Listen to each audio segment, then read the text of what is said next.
what happens next is very clear. Research. Dirty word, but the most important word in the whole game. You've got to know that research has to happen. And it's the research that gives us effective therapy. I started HIV in 1983 is when I finished my residency. And so I started right here at the University of Miami, and I started right in the HIV program before we knew the name of that bug. And in 1984, the bug was named. And in 1988, the first antiviral was tried. It was a little bit helpful. It wasn't all that effective. In 1994, we had 3 drug combinations that just kicked butt. In the time between 1983 and 1994, I lost 1,000 patients. It was devastating. I was emotionally a wreck every time I went to clinic. And now I'm going over to my HIV clinic at the VA, and I'm taking care of blood pressure, I'm taking care of hypertension and cholesterol and the usual stuff.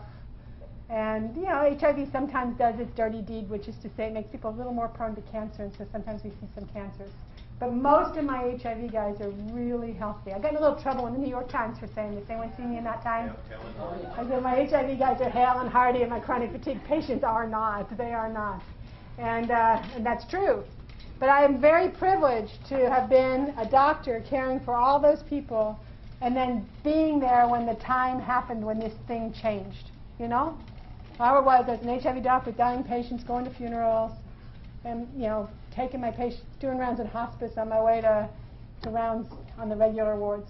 And then I was there. And in a matter of a few months, I had patients that went from 80 pounds to 180 pounds. And I got guys I take care of now that I remember them when they were 80 pounds. I had one guy I love that played basketball 6 hours a day. He's the most muscled up, handsome guy you ever saw. And he was nothing but bones. And that was because, you know, I stuck it out, and I feel really privileged that I got to be their doctor and see him all the way through. But that's how I feel about chronic fatigue syndrome right now. I mean, I paid my dues. You guys have certainly paid worse dues than I've had to pay on this, but I paid my dues. I've had the privilege of being your doctor and watching you bear through all of this. And I really think we're at this point now where I'm going to get to be there during this wonderful transition from really sick to hale and hearty. And that's what I'm really looking forward to. So we're going to do that, right? So what's next is research. And the research is going to be a lot of different kinds of research. We're going to have to do basic science research to understand this virus. The first study is just to validate that study that was October 8th in Science. Well, actually, it's already going on, but there's probably 10 of those studies going on, and I'm going to do that too. See how far it extends. Is it in Gulf War illness? Is it in fibromyalgia? Is it in autism? That's a really interesting question. I mean, for my nephew's sake, I really hope it's true.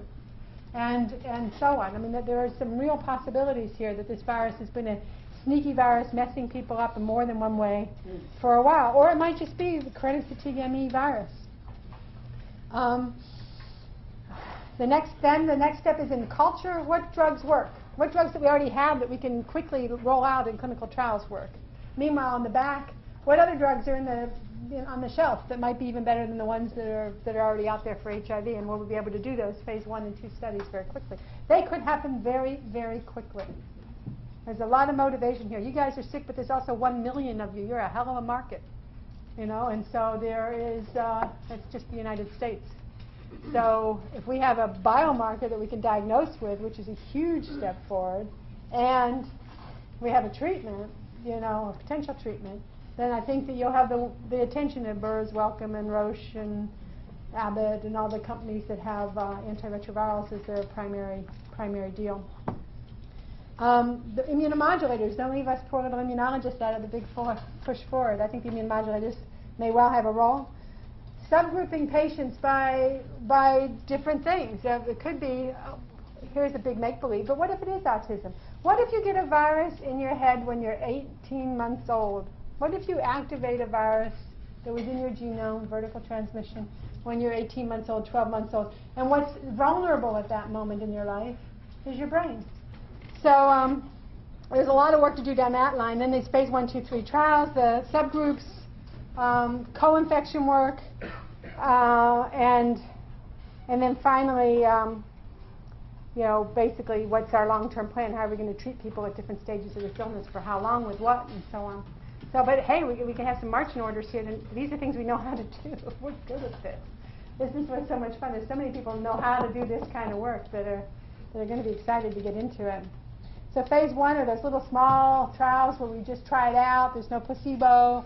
It's mostly a safety study, but also an efficacy study. Phase 2 is the next step when you do a bigger study, usually 30, 50 people in each arm, and there's a placebo involved. Phase 3 is when you saw phase 2 look pretty good, so you go for it, and you get a lot of money together, and you do studies on 400 or 500 people in each arm. We have one other little advantage right now. I hope it'll hold up, but right now the FDA perceives chronic fatigue syndrome as an orphan disease, an orphan drug disease. That's partly by how many people have it, and they're saying because less than 200,000 people have been identified with it, and that's true, only 15% of patients have been diagnosed, that we will fit under the orphan drug guidelines, which lets things move a little bit faster. You can get things out to market without quite as many steps. So that would be good. This is just one kind of design. I threw it up here to show you what people would think about. I thought this one up, and no one's going to believe me, but I think it's a great idea, which would be an antiviral on the top, an antiviral with an anti-herpes family drug on the middle, just the anti-herpes viral drug on another arm, and then placebo on the fourth. So you'd actually do 4 arms at once and answer all the questions in one fell swoop.